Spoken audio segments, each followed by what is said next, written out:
Assalamualaikum warahmatullahi wabarakatuh. Salasun muhlikatun, 3 yang dapat membinasakan manusia. Saya sampaikan dulu materi ini, nanti tulis dari sekarang kalau ada pertanyaan terkait masalah sholat, zakat, puasa, haji, wakaf, infak, sodakoh, apapun namanya, kita tulis di kertas, nanti saya jawab. Saya sampaikan dulu hadis tentang salasun muhlikatun, 3 yang dapat membinasakan manusia. Yang pertama yang membinasakan kita ini adalah syuhun muta'un, sifat syuh yang selalu ditaati, diikuti. Syuh ini selalu diterjemahkan dengan pelit. Pelit ini dalam bahasa Arabnya 2, satu bakhil, satu syuh. Beda bakhil sama syuh begini. Bahasa Indonesianya diterjemahkan bakhil pun pelit, syuh pun pelit. Tapi sebetulnya beda. Bedanya begini. Misalnya kita pulang dari masjid ini, jalan ke tempat lontong sayur. Misal kita pun makan. Pas giliran membayar, saya keluarkanlah duit. Berapa harga lontong sayur di Air Joman? 10.000. Sebetulnya 10, tapi kan udah lama kenal 6.000 lah. Nah, kan? Saya keluarkanlah duit 6.000. Saya bilang, Bu, berapa Bu? Kata ibu itu semuanya 60 Pak, karena kalian 10 orang. Saya keluarkan 6.000. Saya bayar yang punya saya aja. Tak mau duit saya itu meleleh ke orang lain. Itu namanya bakhil. Apa namanya? Bakhil. Kalau duit itu hanya untuk dia saja, itu namanya orang ini bakhil. Kalau syuh tadi, pas giliran membayar, dibilangnya ke kawannya, sakit pula perutku. Duit dia jangankan ke orang lain, ke perut dia sendiri pun tak mau dia. Duit dia disimpannya untuk beli sawit. Duitnya tak mau meleleh sama sekali. Itu namanya syuh. Jadi antara bakhil dengan syuh mana yang lebih parah? Syuh. Makanya dalam Quran dikatakan, wa may yuqa syuhha nafsihi, siapa yang selamat dari penyakit syuh, fa ulaika humul muflihun. Ulaika humul muflihun. Itulah orang beruntung. Subuh ini insyaallah kita selamat dari penyakit syuh. Amin. Kalau mau ngetes nanti balik dari sini, pergilah ke tempat lontong sayur. Biar nampak mana yang bakhil, mana yang syuh. Biasanya orang kalau dapat meteran, dapatnya meteran, itu dipakainya untuk mengukur orang apa untuk mengukur dirinya? Mengukur orang lain. Begitulah orang kalau udah pengajian, dipakainya untuk mengukur orang lain. Habis itu nanti makan, ini kawanku ini udah bakhil nih nampaknya. Kawan ini syuh. Kalau kita tidak, kita kalau dapat ilmu itu untuk mengukur diri kita tidak bakhil, kita tidak syuh, insya Allah kita termasuk orang-orang yang dermawan, insya Allah. Amin. Makanya ada orang dikasihnya nama anaknya, siapa nama anak kau itu? Dermawan. Kenapa? Suka mencari derma. Dermawan itu bukan itu maksudnya. Dermawan itu dia suka berbagi kepada orang lain karena sudah selamat dari penyakit syuh. Yang membinasakan yang pertama manusia ini adalah syuhun muta', sifat bakhil, pelit, kikir, medit, kedekut, apa lagi? Polit, pedangki. Yang dipeturutkan manusia ini makin tua makin pelit atau makin dermawan? Mengaku orangnya. Manusia ini kata orang, ibu kenapa tak bersedekah Bu? Nantilah Pak Ustadz, anakku masih sekolah. Nanti kalau udah tamat anak ini sekolah, insya Allah begitu tamat anak sekolah makin pelit. Kenapa? Anak kuliah pula, biaya makin mahal. Semester belum dibayar. Mau uang ujian, mau uang wisuda lagi. Sidang terbuka 10 juta, sidang tertutup 15, buka tutup 25. Nantilah Pak Ustadz, kalau udah wisuda anakku ini insya Allah aku mau menyumbang. Begitu anak wisuda tak juga. Kenapa? Anak mau kerja pula, menyiapkan duit sogoknya lagi. Betul tidak? Betul. Betul semua kata orang. Memang itu tuh. Begitu anak udah kerja, nanti kalau anakku ini udah kerja, insya Allah aku mau nyumbang Pak Ustadz. Begitu anak udah kerja, tak juga. Kenapa? Biaya nikah lagi. Tahulah berapa sewa gedung. Bukan cukup sekarang pakai layar tancap. Nantilah Ustadz kalau anak ini udah nikah, insya Allah. Begitu udah anak udah nikah, pelit juga. Kenapa? Mengandung pula cucu mau lahir. Takut operasi sesar. Menantu tadi asik tidur siang. Jadi kalau dipeturutkanlah bakhil ini sampai mati kita tidak akan pernah bersedekah. Ini kita ini sekarang di daerah mana ini? Erjoman. Saya tak tahu. Berangkat dari Silaute, pejam mata saya tiba-tiba sampai pokok karet. Pejam sekali lagi nampak sawit. Pejam sekali lagi nampak masjid. Orang daerah Erjoman ini, daerah lingkungan masjid kita ini, orangnya sudah selamat semua dari penyakit bakhil. Amin. Dari mana Ustaz tahu? Masjidnya bagus. Ini menunjukkan orangnya mewakafkan tanah. Ke belakang saya tadi wudhu, tempat wudhunya bagus, toilet. Kerannya banyak, tengok. Entah hidup atau tidak, wallahu a'lam. Hidup. Tak ada lagi tanah tempat parkirnya. Keramik turun sampai ke bawah. Udah itu pula lantai teruslah sampai halaman sana. Pagar pula cantik. Mudah-mudahan yang membangun masjid ini kalau dia meninggal dunia dilapangkan Allah kuburnya. Amin. Kalau dia masih hidup diberkahi Allah rezekinya. Amin. Barakallahu lakum fima ataitum wa barakallahu lakum fima abaqaitum wa ja'alakum tahuran. Begitu cara mendoakan orang yang berwakaf bersedekah. Barakallahu lakum fima ataitum wa barakallahu lakum fima abaqaitum wa ja'alaha lakum tahuran. Kalau hafal. Kalau tak hafal gerak-gerakkan aja mulut. Mana tahu nanti ada orang minta doa kan. Bu, ibu kan orangnya pengajian, ya tolong doakan bu sedekah kami ini. Nah, gitu. Kalau ditanya apa doa ibu, so kau tanya, nanti antara aku sama Allah aja lah. Gitu. Nah, macam mana cara mengobati penyakit bakhil, bin medit, bin kedekut, bin kikir, bin pedangki, bin polit tadi? Cara mengobatinya adalah pergi ke rumah sakit menengok orang sakit. Sakit jantung, darah tinggi, diabetes, kanker. Ada guna duit di situ? Guna duit untuk Pak Dokter semuanya. Duit bisa banyak, dokter bisa dibayar, rumah sakit bisa dibeli kalau orang kaya. Tapi ada satu yang tak bisa dibeli. Apa dia? Kesehatan. Mudah-mudahan kalau ada di antara kita nih yang sakit, diangkat Allah penyakitnya. Amin. Yang udah sehat-sehat nih mudah-mudahan istiqomah insya Allah. Amin. Kalau mau menengok tak ada harganya duit, pergilah ke liang lahat di kuburan. Bisa dipakai untuk menyogok mungkar nakir.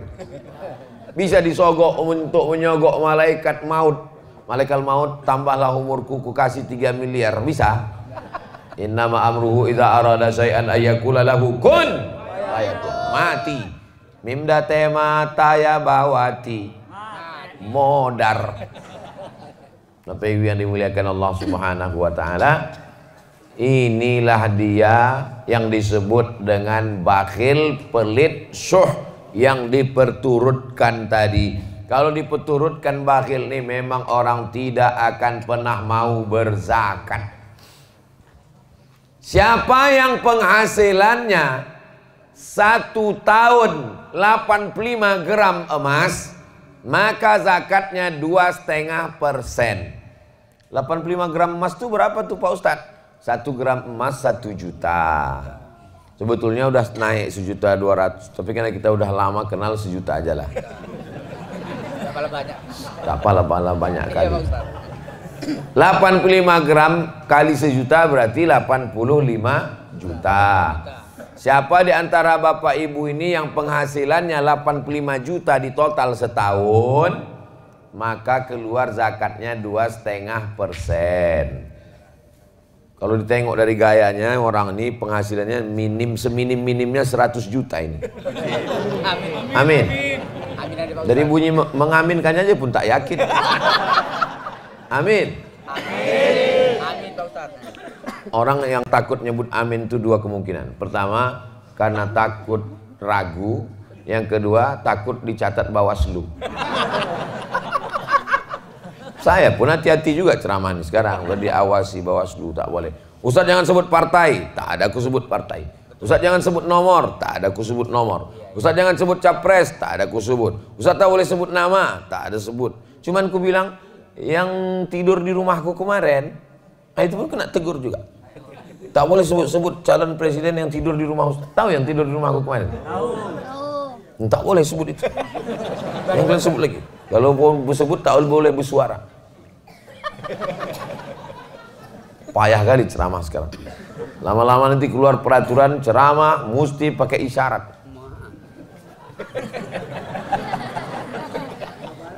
Bapak Ibu yang dimuliakan Allah Subhanahu wa taala, maka keluarkan zakat 2,5%. Kalau 100 juta, zakatnya 2,5%, berapakah zakat dari 100 juta?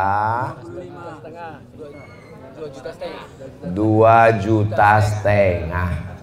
Jadi kalau ada tabungan Bapak Ibu setahun 2023 kemarin dapatlah 1 miliar. Amin.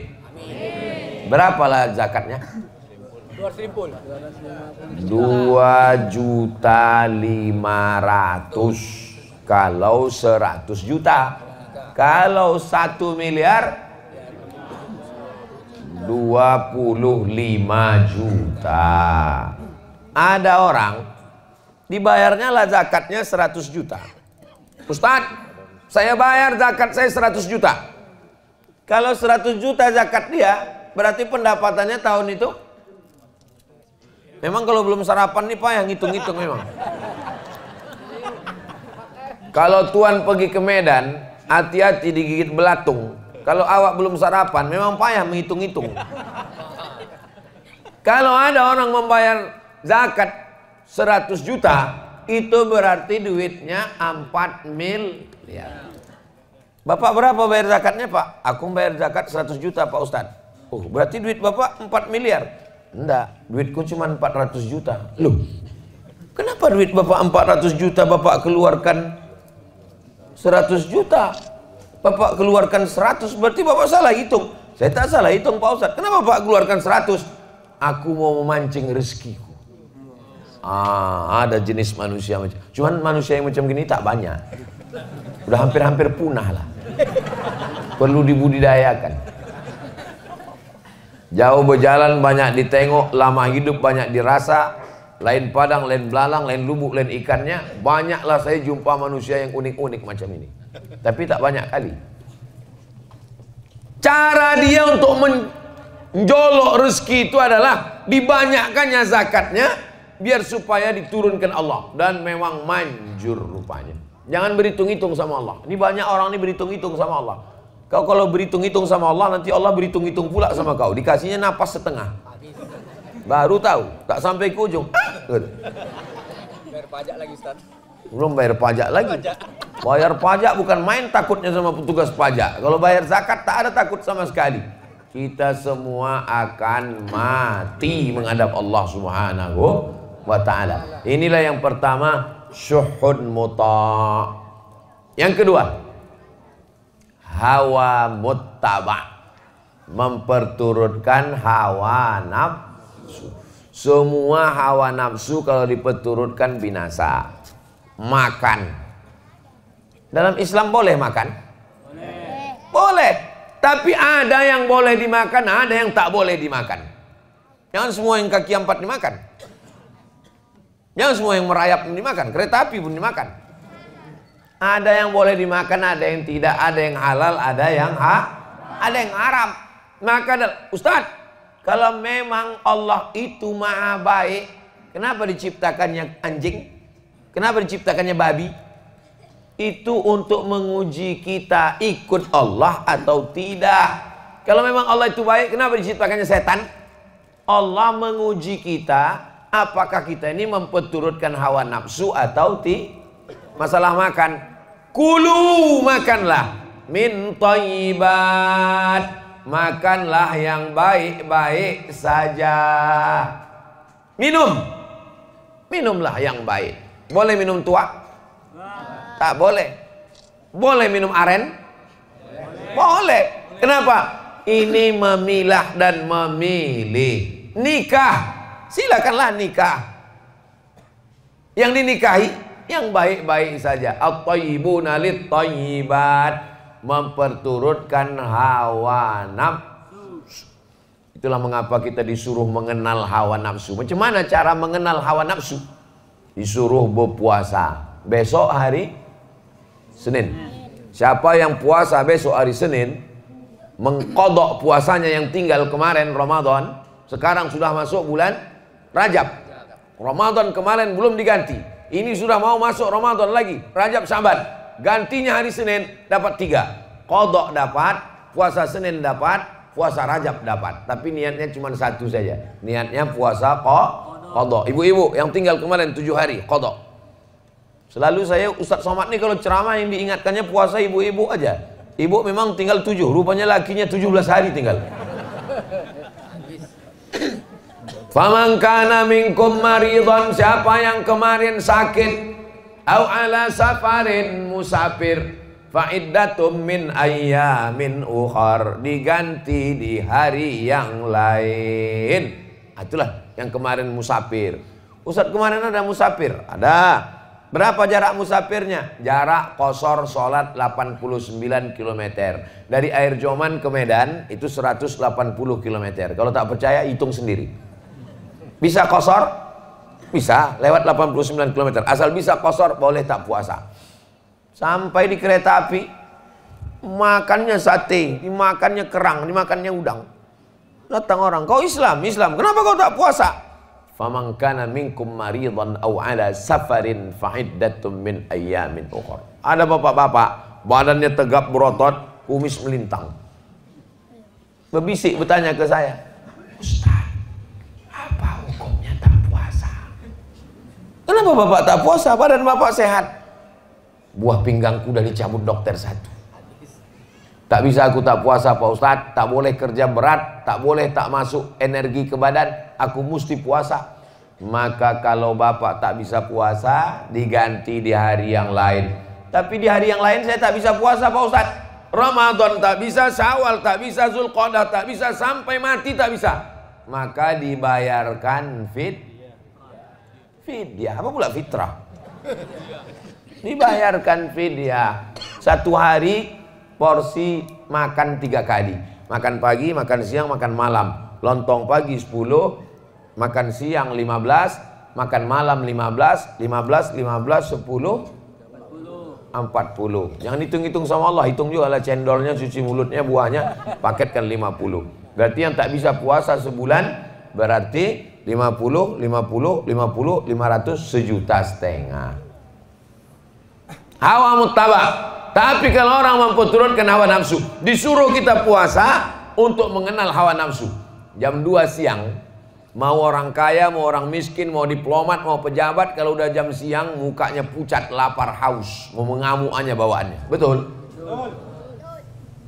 Menengok air sungai ular di Medan, mau menengok sungai Delhi, mau menengok sungai, ditengok air sungai Danau Toba, rasanya mau diminum semua, tak hilang haus. Tapi begitu terdengar suara azan, Allahu Akbar, Allahu Akbar, masuk 2-3 teguk kurma 2 biji, hilang hawa nafsu. Itulah hawa nafsu itu. Hawa nafsu ini semua rasanya. Anak-anak muda nih kalau sebelum nikah ini, wow, semua playboy cap tupai. Semua anak gadis orang mau dinikahinya. Tapi begitu sudah nikah, punya anak, pas ditanya, "Cemana?" "Cukuplah Pak Ustadz, satunya aja pun udah mau mati kayak puasa."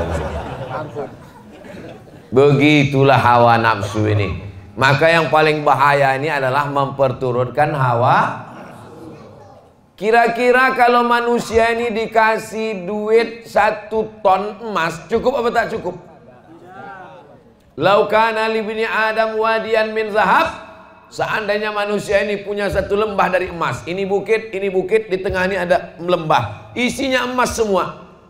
Walan tamla fahu illa turab, tidak akan pernah puas sampai mulutnya disumbat Nah, maksud disumbat tanah tuh mati masuk liang lahat, masuk cacing tanah ke mulut, barulah kata dia cukup ya Allah. Makanya kalaulah orang tidak menturutkan hawa nafsu, selamatlah dunia akhirat. Doakan supaya yang ceramah ini pun tidak diperturutkan hawa nafsu. Karena tapi ustadz kan ustadz, masa ustadz digoda setan juga? Ustadz, yang setan yang menggodanya ustadz setan juga. Dia memang setan, tapi di kalangan setan itu dia ustadznya setan. Ustadz kan tamat dari Mesir. Iya, yang menggoda itu juga setan dari Mesir juga. Anak-anak buah Fir'aun. Maka didoakan jamaah. Jamaah ini kalau mendoakan jangan doakan cuma anak bininya, doakan juga ya Allah Ustadz Somad itu pun janganlah lagi dia diperturutkan hawa nafsu, supaya kita ini bisa mengendalikan hawa nafsu. Nafsu makan, nafsu minum, nafsu jabatan, nafsu politik, nafsu kekuasaan, nafsu. Selamat daripada hawa nafsu. Selama masih makan, selama masih minum, selama darah masih mengalir, maka pasti ada hawa nafsu. Kalau mau tahu nafsu sudah tak ada ketika ruh keluar dari jasad. Bapak Ibu pernah tak menengok, waktu nengok jenazah pas buka, tiba-tiba jenazah itu bilang, ada tak lontong sayur? Katanya. Pernah nengok jenazah minta makan? Itu menunjukkan selama nafsu masih ada, artinya selama jasad ini masih ada ruh, masih bersemayam. Tapi kalau sudah tak ada lagi, insya Allah. Jadi kalau ada orang yang ngomong, Ustaz Somad, iya saya ini tak ada lagi hawa nafsu saya, berarti kau udah mati. Kita ini semua ada hawa nafsu, cuman bedanya ada yang memperturutkan hawa nafsu, ada yang bisa melawan hawa nafsu. Usahakan kalau pengajian subuh itu berhentinya masuk waktu maghrib. Macam mana pengajian subuh masuk waktu maghrib, Pak Ustaz? Maghrib di Air Joman jam berapa? Jam 6 lewat 6 lewat 18 18.35. Maka kalau pengajian subuh buatkan sampai jam 6.35. Begitu cara mudah ngitungnya. Satu hari. 6.35 pagi nih Pak. Bukan 6.35 sore. Kalau 6.35 sore nanti dua gendangnya. Kalau tak ustadz tuh mati, jamaah tuh mati. Jadi kalau ada pengajian rutin subuh di masjid kita. Pas saya tanya ada, bingung jamaahnya ada atau tidak. Dia mau bilang ada takut karena tak pernah hadir. Mau bilang tak ada takut ada. Jadi kalau mana tahu buat acara pengajian subuh nanti Ramadan, buatkan pengajiannya itu sampai waktu sesuai maghrib. Ini kan waktu ini berubah ini. Nanti kalau kebetulan maghribnya 6.15, berhenti pas jam 6.15. Gunanya untuk apa? Supaya kita berhenti itu masuk waktu sholat sunat isyraq. Pakai qaf isyraq. Kalau pakai kaf isyraq syirik. Kau sholat apa tadi? Aku sholat isyraq. Sholat syirik. Isyraq artinya sholat waktu terbit matahari. Sholat terbit matahari ini keutamaannya 4. Pertama, sholat subuh berjamaah. Yang kedua, duduk iktikaf di masjid. Yang ketiga, berzikir. Yang keempat, sampai terbit matahari. Kalau dilaksanakan, kanat lahu ka ajri hajjatin wa umrah, dapat pahala seperti haji dan umrah. Nah, udah buku kok ayam. Pertama, bakhil. Yang kedua, memperturutkan hawa nafsu. Yang terakhir, yang ketiga. Kami perhatikan Ustaz Somad dari semalam ceramahnya di Silau Laut, di Air Joman, nanti di Tanjung Balai, 3 terus. Kenapa 3? Karena Kak Nur Aini ini nomor 3. Yang ketiga, fokus ini dulu, itu nanti. Yang ketiga adalah i'jabur rajuli li nafsihi, merasa kagum dengan diri sendiri. Ini penyakit yang berbahaya nomor 3. Di antara kita ini semua yang ramai ini di masjid nih, siapalah yang paling bisa kena penyakit ujub, kagum? Saya ini yang paling bisa. Disediakan tempat di depan, diminta jadi imam, disediakan kursi. Orang nyari-nyari kursi, saya dikasih kursi. Disediakan meja, disediakan air putih. Sebentar lagi teh manis datang, kopi susu, bandrek. Sebentar lagi nasi air masih mendidih. Jadi yang paling bisa kena penyakit ujub saya inilah ujub. Penyakit ujub itu apa? Penyakit merasa kagum dengan diri sendiri. Pak Haji, pernah Pak Haji sholat di masjid di Air Joman? Wah, masjid itu aku yang bangun. Kalau bukan karena aku. Kalau bukan karena aku kemarin tak datang Ustaz Somad tuh kampung kita. Kalau bukan karena aku tak jadi tablik akbar. Kalau ada orang begitu, sikit-sikit aku bilang sama dia, Pak, di dalam Quran itu yang selalu nyebut aku ada 3. Yang pertama Fir'aun, yang kedua Qorun, yang ketiga setan, yang keempat bapak. Sikit-sikit aku. 4 ya, Pak? 4. Apa kata Fir'aun? Ana rabbukumul a'la. Aku Tuhan kamu, kata Fir'aun. Apa kata Qarun? Innama utituhu ala ilmin indi. Itu harta yang banyak itu karena ilmuku, aku. Apa kata setan? Ana khairum minhu. Aku lebih baik daripada Adam. Sikit-sikit aku. Nah, maka selalu nyebut aku. Saya apa Ustaz? Sama sih. Saya sama aku sama aja. Bapak Ibu yang dimuliakan Allah Subhanahu wa taala. Nanti kalau ada yang bertanya, apalah judul Ustaz Somad itu ceramah tadi? Ada 3. Apa yang 3 tuh? Entah aku pun tak ingat apa. Ngantuk kali aku tadi. Ustaz tuh kadang-kadang nampak aku 3. Yang pertama adalah bakhil. Yang kedua memperturutkan hawa nafsu. Yang ketiga merasa kagum dengan diri sendiri. 3 itu jangan lupa. 3 yang ini dan 3 nanti tanggal 14 Februari. Saya ini Abdul Somad berdakwah dengan ceramah, mengajar di kampus-kampus. Tapi ada dakwah yang lebih paten lagi, berdakwah di parlemen, di kantor DPR Kabupaten Asahan. Berdakwah di situ. Kenapa? Guru mengaji. Guru mengaji, fakir miskin, anak yatim, penggali kubur. Siapa yang ngasih bantuan? Yayasan Wakaf Hajar Rohana Berbagi. Cuman sanggup mengasih 300 paket sebulan. Kami tak ada duit. Tapi kalau kita dengan kekuasaan, dibuatkan perda. Perda Kabupaten Asahan. Penggali kubur, guru mengaji, diberi santunan dari APBD. Bisa apa tak bisa? Bisa, tapi syaratnya duduk di situ. Ustadz kalau gitu jangan ceramah lah di masjid, duduklah Ustadz di situ. Kalau aku duduk di situ, aku tak bisa ceramah lagi keliling. Aku mesti keliling. Aku ini bukan Ustadz ece-ece. Oke. Kalau aku duduk, jangan tepuk tangan, ini masih banyak lagi. Kalau duduklah aku di DPR itu. Aku mau ceramah ke Brunei Darussalam. Aku jadwalku ke Brunei setahun 2 kali, ke Sabah sekali. Aku profesor di University Islam Sultan Syarif Ali, profesor lagi di University Malaysia Sabah, profesor lagi baru diminta kemarin di University Malaka. Macam mana aku mau ceramah? Maka aku tanyalah saudaraku, kakakku, ku tanya, siapa di antara kalian yang siap? Kalau siap nanti ku dukung, ku kampanyekan. Kata Kak Ani, aku siap, kata dia. Secara pendidikan dia S2, SH, MH. Siap kakak nanti? Siap. Insya Allah nanti aku keliling 3 kecamatan. Kecamatan mana aja? Kecamatan Silo Laut, Kecamatan Air Joman, Kecamatan mana lagi Kak? Tanjung Balai. Oke, kita mainkan nanti keliling. Siapkanlah, saya bilang.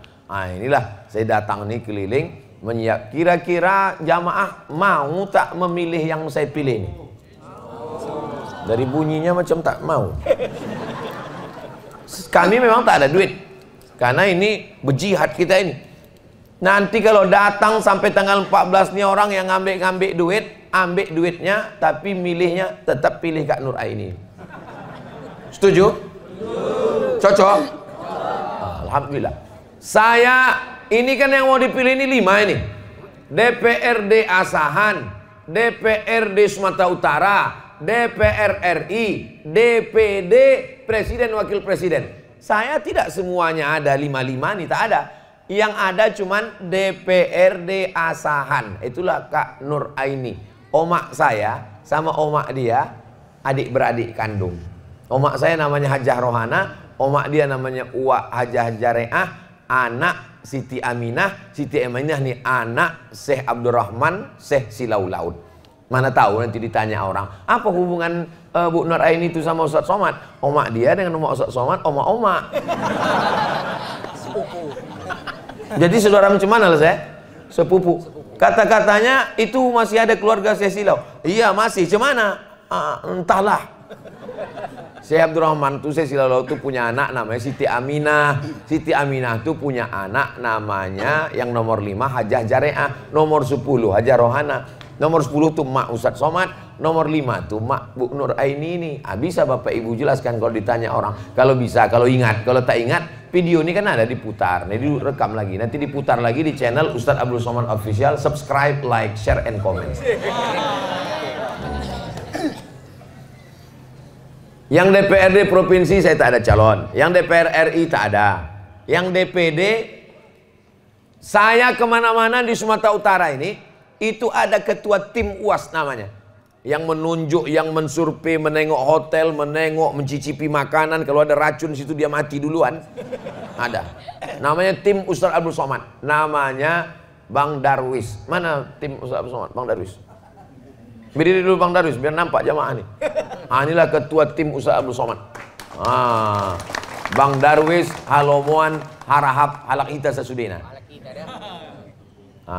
Tunggu dulu Bang Darwis, dulu. Belum. Bang Darwis ini calon anggota DPD nomor 6. Nanti waktu buka kertas, yang mana yang tim Ustadz Abdul Somad itu?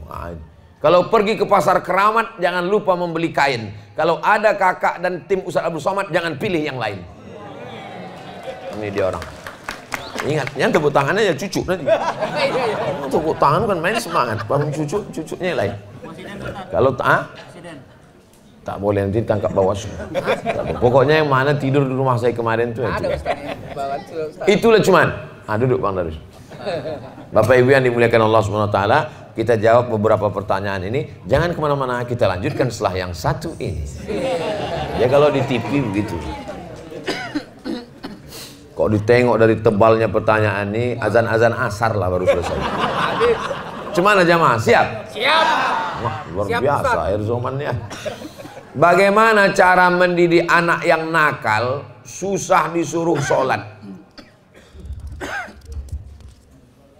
Dari kecil telonjak-lonjak, sudah besar terbawa-bawa, sudah tua terubah tidak. Jadi mendidik anak ini dari mulai mencarikan ayahnya. Bapak punya anak gadis kan? Bapak yang punya anak gadis, kalau mau mendidik cucu, waktu mencarikan ayahnya. Bapak yang punya anak lajang, kalau mau punya cucu soleh, waktu mencarikan omaknya. Makanya buatkanlah fit and proper test penerimaan calon menantu.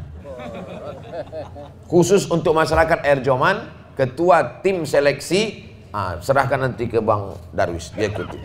Untuk tim seleksi, tim penguji Abdul Somad. Jangan mencari menantu karena sawitnya luas, karena duitnya banyak. Kusangka Pak Ustadz kalau nikah sama dia aku bahagia. Baru kurasakan Pak Ustadz. Cuman rasanya Bu nikah sama orang tak sembayang, macam tidur sama babi hutan Pak Ustadz. Kunci, kalau kebetulan tak sembayang jangan tersinggung. Kunci mendengar ceramah Ustadz Somad itu satu saja, jangan tersinggung. Beberapa jamaah tersinggung pulang meninggal. Nah ini langkah yang pertama, lakinya mesti sembayang, bininya mesti sembayang. Kata almarhumah mak saya, aku waktu mengandung kau, sesusah apapun tak pernah sembayang ku tinggal. Sakit pun aku tak pernah sembahyang ku tinggal. Aku mengandung kau, sejak dari dalam kandungan kau ini memang tak pernah tinggal sembahyang. Jadi ibu, jangan tinggalkan sembahyang. Paksa-paksakan sembahyang. Lalu kemudian setelah anak ini lahir, bawa dia ke masjid. Tengoklah betapa senangnya saya pagi ini menengok, karena yang datang ini anak-anak muda aja. Ada cuma beberapa yang tua, cuma tak banyak kan. Kalau orang tua ke masjid itu biasa, karena malaikat maut udah dekat. Tapi anak-anak muda ke masjid ini kan luar biasa ini. Anak muda. Sabun qalbuhu mu'allaqun fil masajid. Anak muda yang hatinya tergantung di masjid. Anak muda luar biasa. Mohon maaf, ini anak-anak muda yang datang ini dipaksa bapaknya tuh gimana? Kadang bapaknya udah maksa, ke masjid, ke masjid, ke masjid, ke masjid. Datang emaknya, biarkanlah bang, ini kan hari libur. Ini kalau ada emak yang melarang anak ke masjid, ini namanya emak BCL nih. Bini celako. Masa pula anak dilarang ke masjid? Mestinya ibu yang membangunkan. Bangun kau ke masjid, ke masjid, ke masjid, ke masjid. Bapak tidak bisa main suruh-suruh aja. Ke masjid, ke masjid, ke masjid. Tak bisa. Anak ini harus dibawa. Hari libur hari ini kan? Betul. Hari libur sembahyang subuh. Bisa pula anak-anak ke masjid. Ini artinya air joman masjid kita ini sampai hari kiamat tidak akan kosong dari sholat berjamaah. Inilah yang membuat saya semangat subuh ini, karena menengok anak-anak banyak ke masjid. Kalau yang hadir nih orang tua-tua semua, mungkin saya ceramahnya judul kita subuh ini adalah menghadapi sakaratul maut. Kenapa Ustadz Somad semangat subuh ini? Karena anak-anak minta berdiri satu, anak-anak berdiri satu. Berdiri. Takut dia. Tuh yang pakai jubah, sini. Sini lu. Murani dia nih, sini lu. Udah ditiup-tiupkan ayahnya. Murani dia nih. Siapa namanya nih? Afgan. Ku menatap dalam kamar, ada yang bisa ku lihat selain dari namamu, ya Allah. Kelas berapa Afgan? 1. Kelas 1. Masya Allah, hebat. Afgan nih sholat subuh nih dipaksa ayah emak atau bangun sendiri? Dibangunkan. Anak tuh dibangunkan Pak. Dibelikan dia pakaian jubah kecil biar rajin dia ke masjid. Dipakaikan dia topi. Jangan pergi dia ke masjid bercelana pendek, berbaju kaos, tertulis belakang Upin Ipin. Makmum di belakang nengok, terbayang dia Bang Salih sama Jarjit, meme. Dipakaikan baju putih. Afgan kalau udah besar nanti mau jadi apa nak? Jadi ustaz. Mau jadi ustaz. Aku tak maulah anakku jadi ustaz, nanti kurus macam Ustadz Somad. Dia jadi ustaz, tapi dia tentara.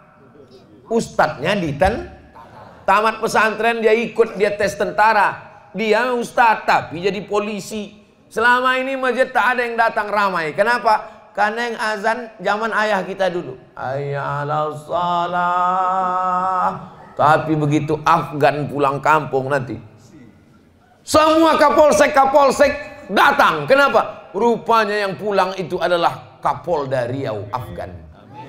Amin. Kita berpikirnya itu ke depan. Jadi apapun dia tetaplah ustadz alim ulama yang akan menolong agama Allah dengan la ilaha illallah Muhammadun Rasulullah. Afgan hafal surah Al-Fatihah? Bisa baca Al-Fatihah? Baca. Bismillahirrahmanirrahim. Alhamdulillahi rabbil alamin. Sambung.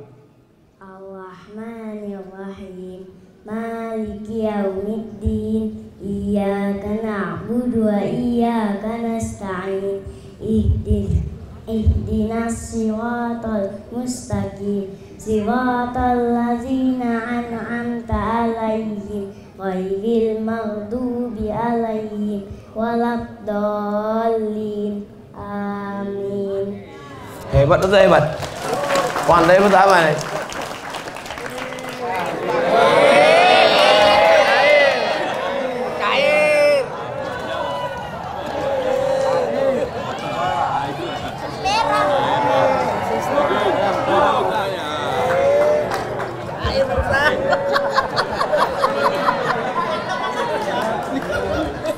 Anak-anak dikasih motivasi, dibangunkan, belikan jubah. Saya dulu dibelikan emak saya kain kecil. Pergi dia ke kisaran, dibelikannya kain kecil, dapat kain kecil tuh semangat ke masjid tiap hari. Dibelikannya peci, semangat ke masjid. Jadi ini motivasi semuanya. Tak apa-apa kain saya ini naik karena saya pakai celana panjang. Cuma nanti di syuting orang, di komen orang, Ustadz awas terbang kata dia. Nah, sampai tua nikahlah anak ibu yang dulu di rumah selalu disuruh sembahyang. Tiba-tiba pas mau hari raya pulang dia ke rumah. Sekarang dia sudah jadi orang sukses di Medan. Balik dia ke Tanjung Bali, tidur dia di rumah. Ibu tengok jam 5 belum juga buka lagi kamarnya sembahyang. Jam 5.30 belum juga buka. Kira-kira ibu ketuk pintu kamarnya atau ibu diamkan? Kalau sebagian ibu bilang, dia kan udah ada lakinya Pak Ustadz, biarkan aja lah tanggung jawab, neraka jahanam tempat kita. Maka kita bangunkan, laki Fir'aun, kenapa tak kau bangunkan anakku itu? Dulu ku kasih kau jadi menantuku itu karena aku yakin kau datang untuk sholat. Kenapa kau sekarang kalian tak sholat? Jadi jangan pernah mulut itu diam terus selama masih merepet. Kalau aku Pak Ustadz, kata bapak-bapak, bukan cuma anakku yang kena suruh biniku, aku pun disuruhnya juga. Asal jam waktu sholat diteleponnya lah aku, Pak Ustadz, abang di mana? Kain yang ku kasih udah dipakai sembayang. Abang sembayang di mana? Pulang jam berapa? Duit mana? Kunci mau? Kalau ada istri model begitu, itulah bidadari surga yang dikirim Allah Subhanahu wa Ta'ala.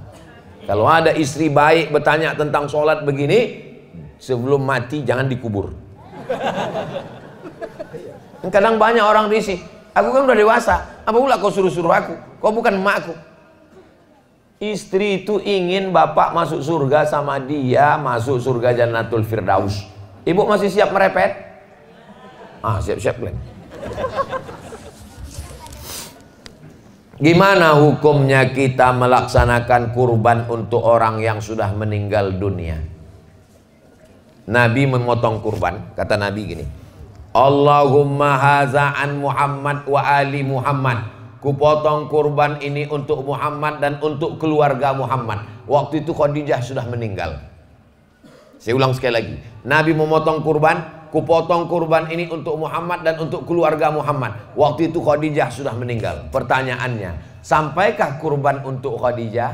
Sampai.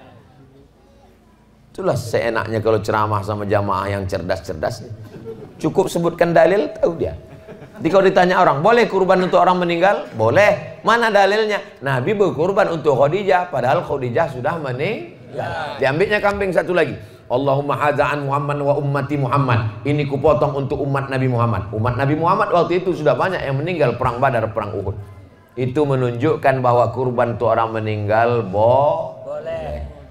Ini 2,5 juta untuk aku, ini 2,5 juta untuk emakku, ini 2,5 juta untuk ayahku.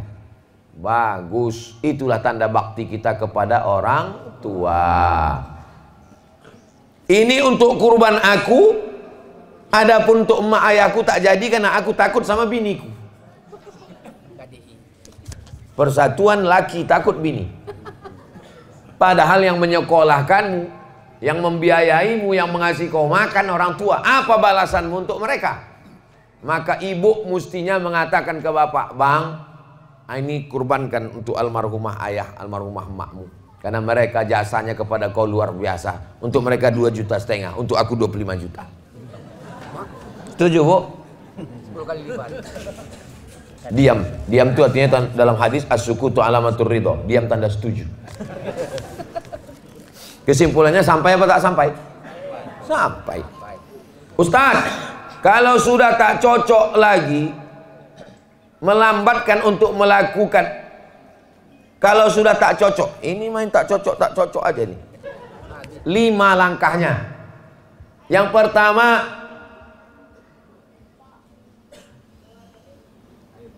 pertama adalah nasihat. Kasih nasihat dulu. Kalau udah tak cocok, kasih nasihat. Bang, kalau laki ke perempuan, kalau laki-laki kepada perempuan, Adinda, kau kenapa tak bertudung? Aku ini kan kepala rumah tangga. Alah, kau baru dengar Ustaz Somad ceramah 2 kali, itu pun online. Di TikTok lagi 5 menit. Yang menceramahnya aku pula lagi. Dinasehati mak tak mempan. Tak mempan nasihat. Karena kau tak mempan nasihat, maka kita pisah tempat tidur selama seminggu. Jangankan seminggu, setahun pun aku tahan. Memang inilah aku tunggu-tunggu. Tak mempan juga, maka mediasi. Kirimlah utusan dari laki-laki dan perempuan. Tak juga mempan, barulah jatuh talak 1. Talak itu pun pakai talak itu pakai macam mobil apa? Mobil apa namanya yang pakai 1, 2, 3 itu? Manual, bukan langsung matic. Ini ada laki-laki ini sekarang matic, mau ngamuk sedikit, kopi lambat, talak 1000. Tak bisa begitu. Dia prosesnya itu panjang. Pertama nasihat, kedua pisah tempat tidur, yang ketiga adalah mediasi. Pukul Pak Ustadz, pukul tak bisa. Kalau sampai kau pukul ke tempeleng, ngelapor dia polisi, masuk, aku kena juga. Kenapa kau pukul? Karena ceramah Abdul Somad, aku masuk juga gara-gara itu. Jadi langkahnya itu banyak, step-stepnya. Berpikir baik-baik, pikir itu pendapatan, pikir itu pelita hati, pikir dulu pendapatan sesal, kemudian tiada gunanya. Ustadz, apa boleh meminta sorban Ustadz?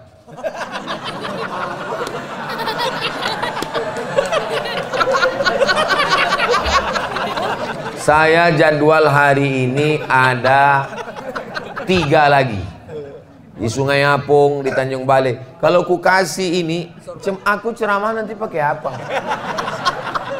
Tapi kalau ikut, ini kalau yang ngasih surat ini ikut nanti sampai ceramah terakhir, pas di acara ceramah terakhir yang nanti malam, datanglah yang bawa surat ini, datang, bilang, Ustadz, janji Ustadz tadi kan udah habis ceramah, aku kasihkan. Karena kalau aku tak pakai sorban, orang tak percaya aku nih Ustadz. Sering saya pas di rumah makan, saya makan, ditanyanya, Ustadz Somad ya, kok mirip ya, katanya. Kok muda kali, katanya. Kok putih kali, katanya. Itulah maka aku pakai sorban ini. Kalau tak pakai sorban, aku nanti bingung orang panitia, Ustadznya mana? Padahal aku itu duduk di situ. Nah, bukan aku tak ngasih, ada 3 lagi jadwal. Allah Ustadz ini ngeles saja nih, enggak. Kalau kau ikut nanti sampai jadwal terakhir, pas di tempat terakhir itu datanglah. Ustadz kasih aku sorban, aku kasih. Tapi betul orang yang ini juga. Jangan nanti yang lain pas datang yang ini, apa mau aku kasih lagi? Jelas? Nah, ini tak tahu nih entah mana orang. Jangan udah pulang pula dia. Masih ada jadwal 3 kali lagi. Tapi yang malam nanti masih daerah sini juga. Masih daerah Dapil 3 kecamatan nih. Datanglah nanti yang terakhir datang ngadap, ku kasihkan sorban. Wangi nih. Apa hukumnya suami istri daftar haji duluan sementara pasangannya tidak didaftarkan? Walillahi 'alan nasi hijjul baiti man istata'a ilaihi sabila. Allah mewajibkan berangkat haji bagi siapa yang mampu. Berangkat haji 50 juta, duitnya baru ada 50, maka dia bayar untuk diri dia. Ini untuk aku. Istrinya tak tersinggung. Kenapa? Karena istrinya ngaji. Tapi kalau tak ngaji, kuncinya pintu kamar.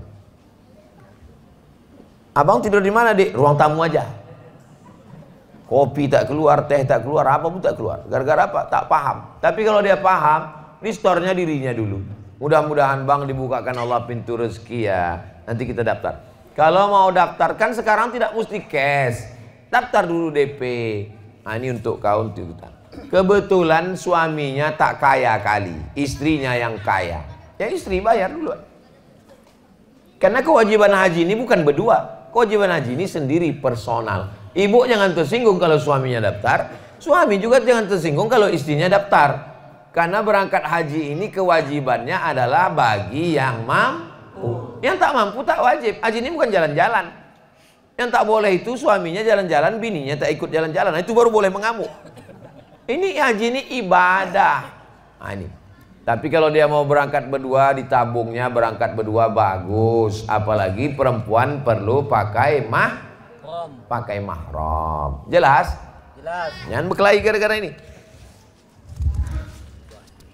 Mudah-mudahan Bapak Ibu semua bisa berangkat berdua, insyaallah. Amin. Ya Rabbal Alamin. Kalau anak di luar nikah, dinikahkan oleh orang tuanya, boleh apa tak boleh? Jangan mencoblos sebelum tanggal 14. Karena kertasnya tidak diakui oleh KPU dan Bawaslu. Tengok. Kapan dicoblos? Tanggal 13. Enggak diakui. Karena sebelum hari H. Paham? Apanya yang paham ini? Kenapa anak itu tidak diakui? Karena dia sudah ada sebelum akad nikah. Sebelum akad nikah sudah ada di dalam. Makanya bunyi bapak itu mengakadkan giginya rapat. Ku nikahkan kau dengan anakku. Sebetulnya aku tak izinin, tapi kan aku udah hamil duluan. Kalau datang orang mau meminang anak gadis kita baik-baik, nikahkanlah. Jangan dihalang-halangi. Karena zaman sekarang tak macam zaman dulu.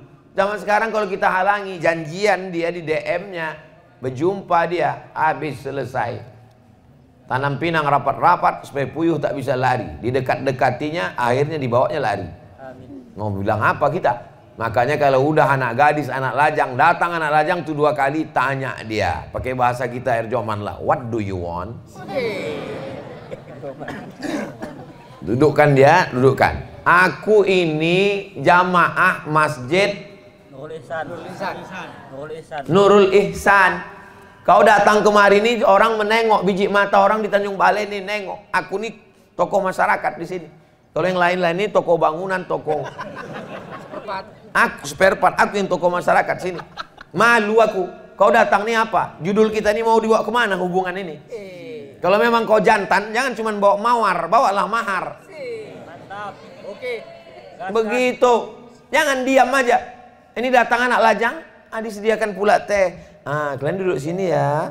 Bapak sama ibu mau ke dalam. Itu sama artinya kalian memfasilitasi untuk berzina. Berzina kalian, berzina. Tak bisa begitu, mesti tegas. Ibu mesti tegas, bapak mesti tegas. Karena rajin pun sembahyang. Kalau sampai anak ini berzina, jangan sampai kalau udah nanti terjadi apa yang terjadi, nasi sudah jadi bubur. Tai ayam. Anak sudah hamil, cerita bubur ayam juga lagi. Nah, kalau sudah kejadian hamil dia, terpaksalah dinikahkan. Aku nikahkan engkau dengan anakku dengan mahar sebentuk cincin emas tunai. Jangan kau datang lagi mau kupijakkan aja batang leher kau. Habis itu efeknya 4. Menikahkan anak dalam keadaan hamil, efeknya 4. Pertama, kalau anak ini lahir, anak ini tidak boleh pakai bin bapak ini. Kenapa tak boleh pakai bin? Karena dia sudah ada sebelum akad. 2. Kalau anak ini mati, maka bapak ini tak dapat warisan dari anak ini. Karena dia tidak ada hubungan nasab. 3. Kalau bapak ini mati, anak ini tak dapat warisan dari bapak ini. Karena mereka tidak hubungan nasab. Karena hubungan nasab berdasarkan akad, bukan berdasarkan DNA. 4. Kalau anak ini mau nikah, kebetulan dia perempuan, bapak ini tak bisa mewalikan. Karena walinya adalah wali hakim. Gimana ini Pak Ustadz dia mau nikah? Tak pandai kau bohong, dulu pandai kau bohong. Bilang sama Pak Hakim, Pak Hakim aku begini-begini. Kata Pak Hakim, bukan cuma kau yang ke-100, banyak kali orang macam kau ini. Aku yang menikahkannya, kata Pak Hakim. Kau pura-pura mencret aja nanti gitu, Pak Hakim. Jangan kau nikahkan. Serahkan ke hakim. Hakim yang menikahkan. Walinya wali hakim. Hakim itu siapa? Pak Kua. Jelas? Jaga anak-anak kita. Mudah-mudahan anak kita diselamatkan Allah dari zina. Amin. Apakah anak angkat laki-laki mahram dengan ibu angkatnya? Saya tak punya anak perempuan. Kalau saya pingin anak perempuan, anak angkat, gimana caranya? Saya cari keponakan saya. Saya punya adik laki-laki Jamal. Anak Jamal ini ada perempuan. Maka anak adik saya inilah yang saya angkat. Supaya apa? Supaya kalau dia gadis, dia mahram dengan saya. Kalau saya ingin anak angkat laki-laki, maka saya cari keponakan istri saya. Supaya kalau dia nanti lajang, dia mahram dengan istri. Jangan dicari anak yang orang lain. Berapa banyak anak angkat berubah jadi bini angkat. Udah macam anakku, udah macam adikku, udah macam anakku, udah macam ayahku, udah macam mamaku. Berawal dari macam, berakhir dengan macam-macam. Waspadalah. Udah macam anak kami Pak Ustadz. Hati-hati, banyak kejadian. Jadi kalau mau mencari anak angkat, begitulah rumusnya. Jelas? Pak Ustadz, bolehkah perempuan sholat jamaah di masjid? Terus ibu-ibu nih?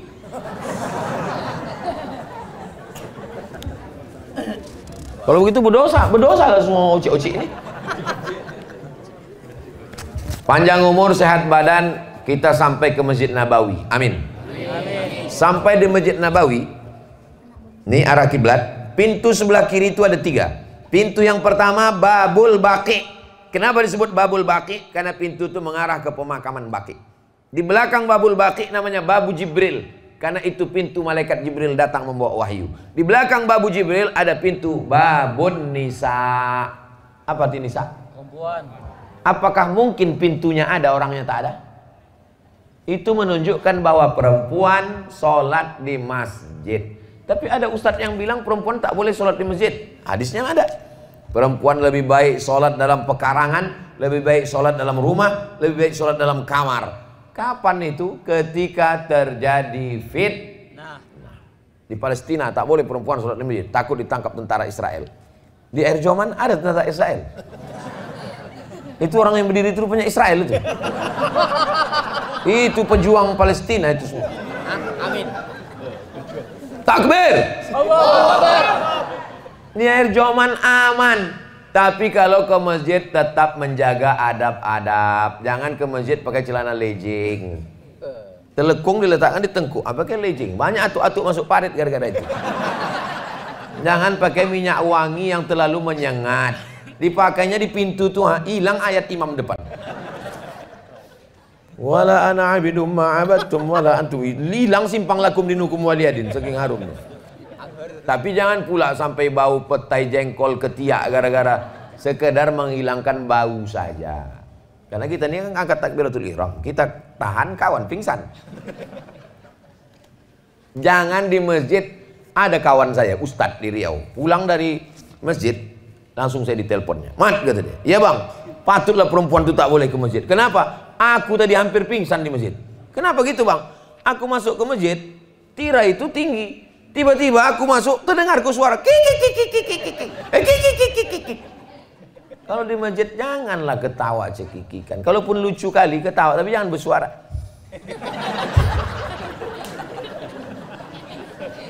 Cekikikan dalam masjid. Ibu-ibu yang ke masjid ini insya Allah ibu-ibu yang solihah. Tetap ke masjid bu. Mana dalilnya perempuan ke masjid? La tamna'u ima Allah masajid Allah. La tamna'u ima Allah. Jangan kamu larang hamba Allah yang perempuan masajid Allah ke masjid. Aisyah iktikaf di masjid. Kalau iktikaf yang 10 hari 10 malam aja boleh, apalagi yang 10 menit. Jelas? Jelas. Kalau ada orang yang bilang Ustaz Somad itu kalau ceramah tak jelas, dia belum sarapan. Bolehkah pengantin wanita mengqadha salat? Dipakailah makeup biru di kiri, hijau di kanan.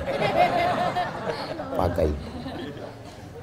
Waktu acara sungkem itu, sungkem kan, menangis. Ayah duduk sini, anak sungkem. Ayah, betapa engkau mendidik kami. Semua yang menengok itu bukan menangis, ketawa. Kenapa? Lepas bulu mata. Dapat kalian videonya? Dapat. Nanti ku kirimkan. Ini penuh dengan sandiwara semua ini. Apa ini? Macam nonton sandiwara radio Mak Lampir. Perempuan kalau takut makeupnya rusak, berwuduknya setelah azan zuhur. Sholat zuhur dia dulu. Jangan gara duduk di pelaminan, lalu kemudian mengqadha, lalu kemudian dia menjamak. Tidak ada ilat sebab yang membolehkan dia. Kalau jamak qasar, mesti ada musafir 89 km. Kalau mengqadha mesti ada hajat darurat, sedangkan menjadi pengantin bukan hajat darurat. Rukun nikah tak ada duduk di pelaminan. Rukun nikah cuman ada mempelai laki-laki, wali, ijab, qabul, mahar, saksi, cukup. Tak ada duduk di pelaminan. Duduk pelaminan bukan bagian dari rukun nikah. Itu adalah bagian dari kenduri. Maka duduk di situ setelah sholat. Jangan gara-gara itu tidak sholat, meninggalkan sholat, menjamak sholat, mengqadha sholat. Jelas? Jelas. Nah, ini yang bilang jelas yang belum nikah aja. Yang udahnya memang udah terjadi apa lagi. Anak-anak kita, ibu akan menikahkan anak, pesankan baik-baik, jangan sampai tak sembahyang. Di hari pertama nikahnya aja udah melanggar aturan Allah. Aturan Allah aja dia langgar, apalagi aturan kamu. Tak habis-habis kertas nih, ku tengok. Maghrib ya habis. Maghrib baru habis. Maghrib. Jika suami berjanji kepada selingkuhannya, hah? Makin siang makin gawat pertanyaannya. Jika dia menikahi selingkuhannya, maka dia akan menceraikan istrinya. Pertanyaannya, apakah sudah jatuh talak terhadap istrinya? Kalau ku nikahi kau, maka jatuhlah talak sama dia. Dinikahinya selingkuhannya itu. Aku nikahkan engkau dengan selingkuhanmu, kata Pak Kua, dengan mahar sebentuk cincin emas. Apakah otomatis talak dia dengan itu? Ini namanya talak taklik namanya. Namanya talak taklik. Talak taklik itu artinya talak yang terikat dengan sesuatu. Kalau nanti ada kau keluar rumah, maka jatuhlah talak padamu. Hati-hati dengan talak taklik. Itulah makanya setelah akad nikah, laki-laki itu disuruh membaca sirat taklik. Jika saya meninggalkan istri saya 6 bulan lamanya berturut-turut, tidak memberikan nafkah zahir dan batin, atau menyakiti fisiknya, lalu dia melapor ke pengadilan agama, membayar iwat 10.000 rupiah, maka jatuhlah talak satu saya kepadanya. Itu namanya talak taklik. Hati-hati dengan talak taklik, jangan macam-macam. Nah, bisa dibatalkan taklik nih, bisa dibatalkannya dengan katakan yang kalimatku yang dulu itu tidak berlaku lagi, batal. Nanti kalau aku menikah dengan si selingkuhan ini, kau tetap yang pertama dan dia yang kedua. Setuju? Setuju. Hati kan? Setuju aja. Ibu di Indonesia sudah dijaga, tenang saja. Karena dalam hukum kompilasi hukum Islam Indonesia, laki-laki ini walaupun gagah berani banyak duitnya tidak akan bisa menikah sebelum ada surat izin dari istri pertama yang ditandatangani di atas materi yang dulu 6.000 sekarang sudah naik jadi 10.000 dan disahkan oleh pengadilan agama. Makanya ibu sebelum tidur malam yakinkan di dekat tempat tidur itu tidak ada kertas dan materi. Ini nampaknya ibu gurau ketawa, tapi hati-hati ini bisa serius. Makanya sebelum tidur malam tuh tengok dulu. Kalau ada di dekat-dekat itu ada kertas materi, hati-hati. Kayak bisa aja malam tuh ditandatangan dulu. Nah, jadi surat tuh ditanya sama Pak Hakim. Betul ini? Betul kan? Nauzubillah. Nah, jadi jangan takut, jangan khawatir. Jangan pula gara-gara ini naik darah tinggi, jantung koroner, asam urat, asam sulfat, asam semuanya. Apa hukum sogok menyogok Pak Ustadz? Tak ada tawar-menawar. La'ana Rasulullah SAW ar-rashi wal murtashi. Yang menyogok, yang menerima sogok, masuk neraka. Tapi tadi Ustadz Somad bilang kalau ada orang ngasih duit, ambil duitnya. Ini katanya tak boleh sogok. Ambil duitnya, serahkan ke Masjid Nurul Ihsan. Untuk apa? Untuk membuat ini kan tanah bagus. Ini masih bisa dibuatkan kelas di samping ini. Buatkan 3 kelas tuh anak-anak mengaji Al-Quran. Sehingga nanti untuk mencegah buta huruf Al-Quran. Berapa banyak duit ini? Paling tidak ada 5 amplop lagi dapat. Amplop DPRD, DPRD provinsi, DPRD, DPD. Ambil semuanya, ambil. Berapa pun yang, berapa partai? 17 partai. 17 amplop kali 5. Ambil semua, ambil semua. Jika kabeh kok apa-apa. Ambil semua, ambil. Kok ambil. Kata Ustadz Somad, ambil aja semua, ambil. Nah, habis itu bawa kemari. Dia bilang, "Semana Pak Ketua Masjid?" "Iya, ini ada banyak kali duit haram nih Pak muncul. Ambil.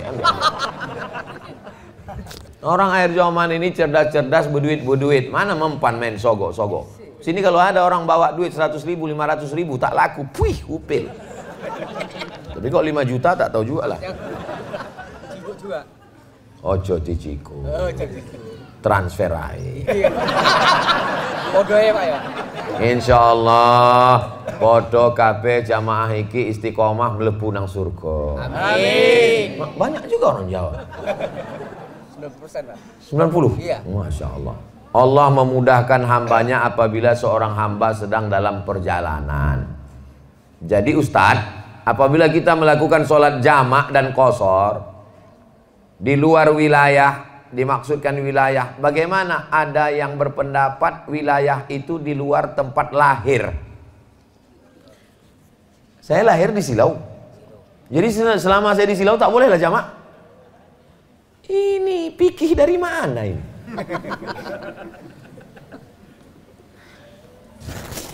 Bermukim, mustautin. Mukim itu 4 hari 4 malam. Kalau saya sudah 4 hari 4 malam di air Joman, tidak boleh lagi jamak qashar karena sudah mukim. Ada yang lebih lama dari mukim, ada namanya mustautin. Mustautin berdiam. Saya lahir di Silau Laut, kecamatan Air Joman dulu, sebelum kecamatan Silau Laut. Tahun 86, umur 9 tahun baru saya tinggalkan, baru saya merantau pergi. Lahir saya di Silau Laut, tapi mustautin menetap saya sekarang di Pekanbaru. Yang saya tak boleh jamak qashar itu di Pekanbaru, bukan di Silau. Sekarang saya musafir. Datang hari Jumat, Sabtu, Ahad, Senin. Sudah 4 hari atau belum? Belum. Saya sholat zuhur, asar, jamak qashar. Maghrib, isya, jamak qashar. Subuh, macam mana ngomong qasharnya subuh? Subuh tetap 2, tak pula diskon jadi 1. Jadi saya sampai hari Senin tetap jamak qashar walaupun di tempat lahir. Maka yang dihitung itu adalah di tempat bertempat menetap, bertempat tinggal selama di Pekanbaru, itu yang tak boleh jamak qashar. Adapun saya balik ke tempat lahir, maka terhitung musafir karena jarak dari Pekanbaru ke Silau 600 km. Selama jaraknya, syarat pertama, jaraknya mesti 89 km. Boleh qashar. Yang kedua, jangan lewat 4 hari 4 malam. Misalnya saya di Silau, misal Jumat, Sabtu, Ahad, Senin. Selasa tak boleh lagi zuhur itu dijamak dengan asar karena sudah lewat 4 hari 4 malam. Jelas? Mohon kejelasan tentang wahdatul wujud. Karena di video Ustadz terakhir memahaminya saya putar. Ustadz setuju atau menolak?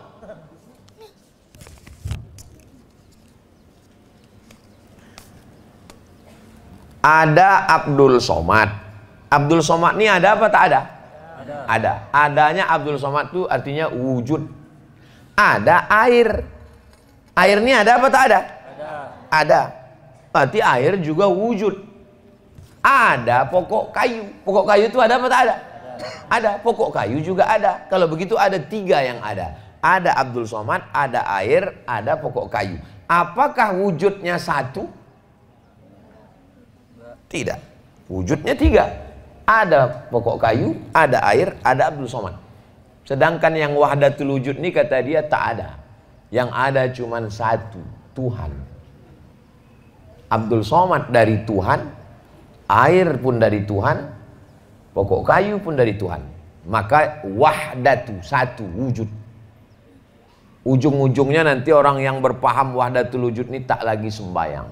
Karena mengaku Tuhan. Kalau tak sembahyang, aku Tuhan tuh. Jadi kalau ada orang di Joman ini nanti mengaku Tuhan, 2 gendangnya. Kalau tak Tuhan, hantu. Tuhan. Wahdatul wujud berbahaya. Yang wujud sebenar wujud Allah Subhanahu wa taala. Dia Khalik, dia pencipta. Lalu dia menciptakan kita makhluk. Bukan satu wujudnya. Allah menciptakan makhluk, makhluk menyembah Allah. Bahayanya nanti kalau meyakini ini, nanti dia akan mengaku Tuhan. Sudah banyak nonton video mengaku Tuhan. Banyak serak-serak sekarang kajian-kajian mengaku Tuhan, ujung-ujungnya tak sembahyang, meninggalkan syariat. Kalau zaman Wali Songo dipancung ini kepalanya. Mudah-mudahan Allah menyelamatkan akidah anak-anak kita, insyaallah. Kalau tonton video itu bagus-bagus, tontonlah bagus-bagus. Saya waktu itu sebetulnya membantah, tapi nontonnya jangan putus. Mungkin ditontonnya waktu itu habis paketnya. Kalau tonton sampai habis, di ujung tuh saya sebetulnya membantah. Di awal tuh nampaknya macam saya wahdatul wujud. Kisah terakhir. Bagaimana kami menentukan pemimpin yang baik untuk bangsa ini sesuai agama? Tak usah pikir-pikir, ikut aja Abdul Somad, selesai. Oke, amin. Mau pikir, aku mau pikir, berapa ya? Untuk DPRD Asahan, udah aku bawa orangnya kemari. Tegak dulu Kak Ani biar nampak oci-oci itu ibu-ibu itu nampak. Kakak saya. Salam. Nama saya nih Abdul Somad. Jadi duduk Kak. Diminta sama kepala sekolah Al-Wasliyah, saya SD Al-Wasliyah Kisaran. Tulislah nama untuk diijazah nanti. Kak Ani lah yang menulis nama, ditulisnya Abdul Somad Batubara, supaya mudah cari kerja. Rupanya tak tahu dia awak tinggal di Riau. Di Riau orang Melayu. Jadi waktu mau ngurus paspor ditanya sama orang tuh, kau Islam? Sangkanya Batubara tak Islam. Kakak ini lah yang nulis. Jadi dia ini mengurus saya dari sejak SD, mendaftarkan sekolah, mengurus ijazah, mengurus pindah, mengurus kakak saya. Maka waktu balik saya tanya, kakak siap atau tidak? Siap kata dia. Siap, aku kasih waktu aku berkeliling nanti kampanye. Siapa yang perlu kita datang, kita datang. Tukang ayam, tukang ikan kita salam. Penting pilih. Mau ke masjid, mau ke mana, kita datangi. Mana datangi? Tokoh masyarakat, datang kita. Itulah makan. Oh kalau gitu Ustadz datang nih karena mau kampanye nih. Enggak, saya datang memang tiap tahun saya pulang. Setiap tahun saya pulang ke kampung. Tak musim-musim, mau musim tak musim saya tetap pulang. Bersilaturahim, membuat kenduri karena setiap tahun pasti pulang kenduri almarhumah emak saya di bulan Rajab. Sekarang kebetulan bulan Rajab berkeliling. Nah, sampai nanti hari Senin terakhir baru pulang. Ini diminta, ini untuk apa nih? Tanda tangan. Kunjungan Ustadz Abdul Somad di Masjid Nurul Ihsan hari Ahad 4 Februari dalam rangka sholat subuh berjamaah dan kajian subuh. Wah, udah tepat ini kalimatnya. Untung tak ditulis panitia. Dalam rangka mengajak mencoblos nomor. Bismillahirrahmanirrahim. Inilah rupanya besar hati jamaah kita untuk kenang-kenangan dengan mengucap nama Allah, berselawat kepada Rasulullah. Allahumma sholli ala Sayyidina Muhammad wa ala Sayyidina Muhammad. Allahu Akbar. Di akhir majelis mari kita sama berdoa kepada Allah. Mudah-mudahan Allah berikan kita kesehatan, istiqomah iman dan Islam, anak kita soleh dan solihah, rajin sholat berjamaah. Amin. Pada akhirnya kita semua istiqomah dalam la ilaha illallah Muhammadur Rasulullah. Ala hazihi niyah al-Fatihah.